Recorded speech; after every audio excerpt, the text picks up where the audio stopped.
একাধিকবার ডিসকানেক্ট করা সত্ত্বেও বারবার তারা কানেকশন দিয়ে দেয়। সরকারি জমিতেও যদি 1 টাকা দিত, একবারে ধরে নিয়ে জেল হাজতে দিয়ে যেভাবে হচ্ছে আইনি প্রসিডিউর সেইভাবে হবে। আদালত 144 ধারা জারি করার পরও তারা যেভাবে পেশিশক্তি প্রদর্শন করেছে তাতে আমাদের কর্মকর্তা ও কর্মচারীরা চরম আতঙ্কে আছেন।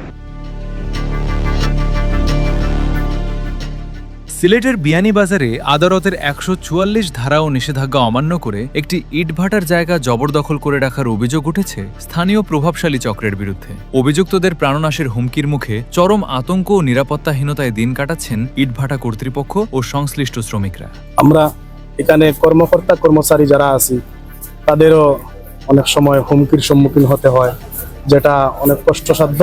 অভিযোগের বিবরণ ভুক্তভোগী ইটভাটা কর্তৃপক্ষের অভিযোগ, মুড়িয়া ইউনিয়ন পরিষদের সাবেক চেয়ারম্যান ও জামায়াত নেতা আবুল খায়ের এবং অপর নেতা মোহাম্মদ রুহুল আমিনের নেতৃত্বে একটি চক্র দীর্ঘদিন ধরে তাদের জায়গা দখল করে রেখেছে। ফরিদকৃত অফিসিয়াল অটোবিক্সের নামীয় ফরিদকৃত জায়গা 8060 সিমেন্ট আমাদের এখানে একটা জায়গা ছিল, ওই জায়গাটা 1552 দাগ, বিএস দাগ হলো 2742। ওই জায়গাটা আমাদের মুড়িয়া ইউনিয়নের সাবেক চেয়ারম্যান জনাব আবুল খায়ের, উনি জামাতের নায়েবে আমির, আর রুহুল আমিন উনিও জামাতের শুরা সদস্য।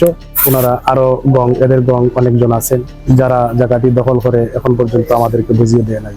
শুধু জায়গা দখলই নয়, সিলেট বিয়ানীবাজার বাড়িগ্রাম সড়কের নিচ দিয়ে সুড়ঙ্গ তৈরি করে পাইপের মাধ্যমে অবৈধভাবে বালু উত্তোলন করে সেই দখলকৃত জায়গায় স্তূপ করছে অভিযুক্তরা।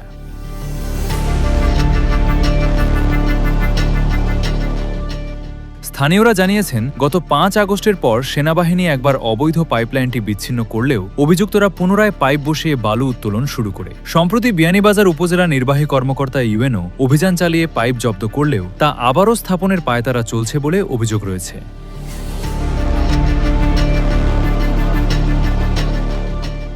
সার্বিক পরিস্থিতির বিষয়ে বিয়ানীবাজার উপজেলা নির্বাহী কর্মকর্তা ইউএনও উম্মে হাবিবা মজুমদার বলেন, অবৈধভাবে সড়কের নিচ দিয়ে পাইপ স্থাপন করায় আমরা অভিযান চালিয়ে তা অপসারণ করেছিলাম।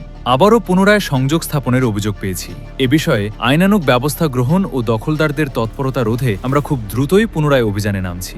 এখানে যে বিষয়টা হচ্ছে, আমি নিজে ফিজিক্যালি ভিজিট করেছি এখানে, তো আমরা এটা রোডসের সাথে কথা বলছি, কারণ রোডসে যদি এখান থেকে যেহেতু রাস্তাটা রোডস অ্যান্ড হাইওয়ে, তো রাস্তাটা রোডস অ্যান্ড হাইওয়ের কাছে আমরা কথা বলেছি এক্সএমওদের সাথে, একই সাথে আমরা চিঠি দিয়েছি এবং ডিসিজারের সাথে আমরা কথা বলবো, বলেছি যে এই রাস্তাটার আসলে ওনাদের মেজারমেন্ট নিতে হবে, আইনগতভাবে কি প্রক্রিয়া করা আছে হয় ওনারা নেবেন, অথবা আমাদেরকে পরামর্শ দিবেন যে আমরা কি করতে পারি। আর জায়গার যে বিষয়টা এখানে আছে সেই ক্ষেত্রে আমরা ওনাদেরকে বলেছি আমরা এখানে আমাদের যে ম্যাপ আছে, ম্যাপ নিয়ে আমরা ফিজিক্যালি এটা পরিমাপ করব, আমাদের সরকারি যে জায়গা আছে সেখানে যাতে কোনো প্রকার বালু এখানে ভরাট না হয়। আর এটা ছাড়া এখানে যে খাল ছিল সেই খালটা যাতে আমরা পুনরায় করতে পারি, এটা নিয়ে আমরা কাজ করছি।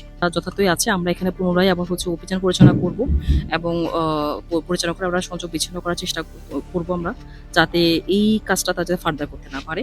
এটা নিয়ে আমাদের অভিযান। অ্যাকচুয়ালি যখন যাই তখন এখানে আমরা আসলে শ্রমিক ছাড়া আমরা কাউকে পাই না, তো তাও উপরন্তু আমরা এই পর্যন্ত শ্রমিক পাই বা যাকে পাই আমরা তাকে এটা জিজ্ঞাসাবাদ করবো বা আইনগত ব্যবস্থা যেটা নেওয়া যায় সেটা আমরা এখানে আমরা তাদের যে কাগজপত্রগুলো ওই আমাদের উপজেলা অটোবিক্সে যারা আছেন তারা কাগজপত্রগুলো দেখিয়েছেন, কাগজপত্রে কিছুটা অস্পষ্টতা আছে, কাগজপত্রগুলো আমাদেরকে আরো ক্লিয়ার হতে হবে, যার কারণে ওরা সময় নিয়েছেন এবং কাগজপত্রগুলো আসলে আমরা বিস্তারিত আমরা যেতে পারবো।